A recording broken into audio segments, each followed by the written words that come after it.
Imagine diving into the chilling depths of a story where an ancient evil lurks just out of sight, teasing you with glimpses that leave you breathless and begging for more. That's the heart-pounding thrill of It. Welcome to Derry Episode 3's ending, where the terrifying entity known as It, often embodied by the clown Pennywise, comes tantalizingly close to revealing its full, horrifying form. But does Bill Skarsgård's iconic villain actually make an appearance in this HBO series?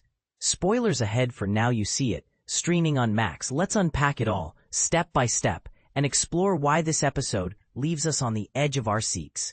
While the full-blown clown antics of Pennywise haven't graced the screen just yet, this episode delivers two incredibly close encounters that had fans buzzing. And here's where it gets controversial. Is the show deliberately withholding Pennywise to build tension, or is it risking frustration by making viewers wait? We'll dive into that debate later, but for now, picture this. Midway through the episode, Dick Hallorann, played by the talented Chris Chalk, taps into his extraordinary shine ability. For beginners who might not be familiar, shining is a psychic gift in Stephen King's universe, allowing certain people to connect minds, share visions, or even travel spiritually. Dick uses this power to psychically journey into Pennywise's underground domain, where he encounters the clown's eerie wagon, drifting corpses in the sewers, and those ominous glowing eyes, the dreaded Deadlights, which are like hypnotic, soul-sucking voids that can drive people insane. It's a terrifying peek into the monster's world, and it sets the stage for what's to come. Fast forward to the episode's climax, and a new group of unlikely heroes emerges.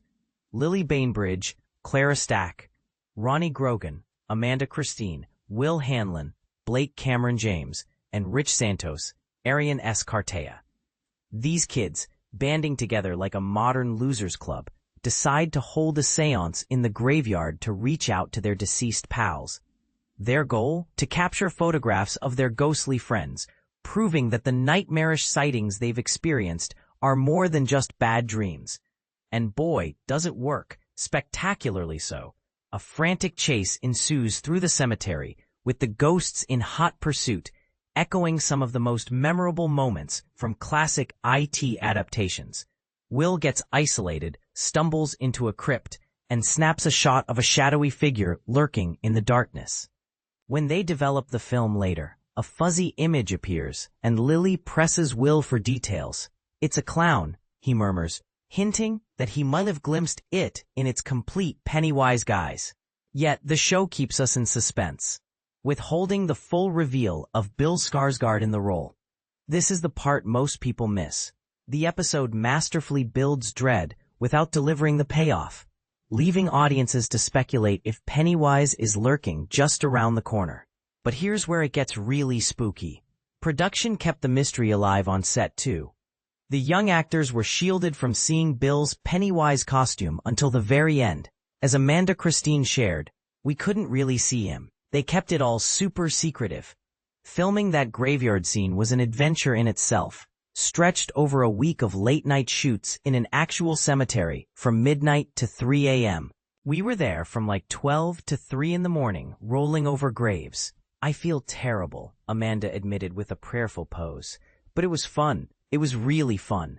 We were just silly because, we were kids and literally were working off of no sleep. So we were just running around doing whatever in the graveyard for real." Clara Stack chimed in, recalling the 2 a.m. snack runs and hangouts that bonded the group. Arian S. Cartea noted how the long hours helped them form deep friendships amidst the eerie setting.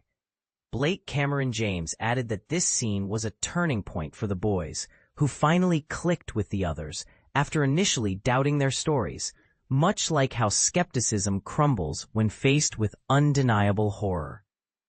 Now shifting gears to Dick Hallorann's storyline, one of the episode's most gripping moments unfolds as he wields General Shaw's, James Remar's vintage slingshot, a relic from a 1908 battle against It, to track the monster from above. This sequence brilliantly illustrates Dick's psychic prowess and his growing terror. As Chris Chalk explained to us, Dick starts off confident, almost cocky, brushing off warnings. The way Dick is rolled out in the show is really slow, and then it's not, he said. In episode 3, the second he touches that slingshot, it's over. He arrogantly dismisses the elite military folks around him, thinking it's a quick task, but touching the slingshot triggers a profound shift. And the second I touch that, I go, oh no, this is too big. This is too big for me. And in that moment, everything changes for Dick. Dick's vision plunges him into Derry sewers, revealing a painted wagon emblazoned with Pennywise above a clown image. The wagon opens, revealing yellow eyes and a mechanical face that asks, "Who are you?" A barrage of violent war flashbacks, masked figures, and falling toys ensues, culminating in floating bodies, including his grandmother, who possesses the same shine gift. Fans of The Shining will recognize this familial link as she urges him to flee. Dick nearly falls from the plane in his panic, saved by Leroy Hanlon, Jovan Adipo. During his debriefing with General Shaw, Dick emphasizes Pennywise's immense danger, noting that it wasn't meant to detect them. A pivotal change in his life, as Chalk hinted. So, does Dick encounter Pennywise? Absolutely, in a profound, vision-based interaction, though we still await the complete on-screen unveiling of the clown. This raises a controversial point. Some argue the show is smartly pacing the reveals to heighten fear, drawing from Stephen King's layered horror. But others might counter that withholding Pennywise for so long could dilute the impact, especially compared to the 2017 film where he appears sooner. What do you think? Is this deliberate suspense worth the wait? Or is the series playing it too safe? And here's another thought-provoking angle. Does Dick's brush with the Deadlights change him irreversibly? Or could he harness his shine to fight back in future episodes? Share your opinions in the comments. Do you agree that the episode's endings tease just enough to keep us hooked? Or are you craving more clown chaos sooner? Let's discuss.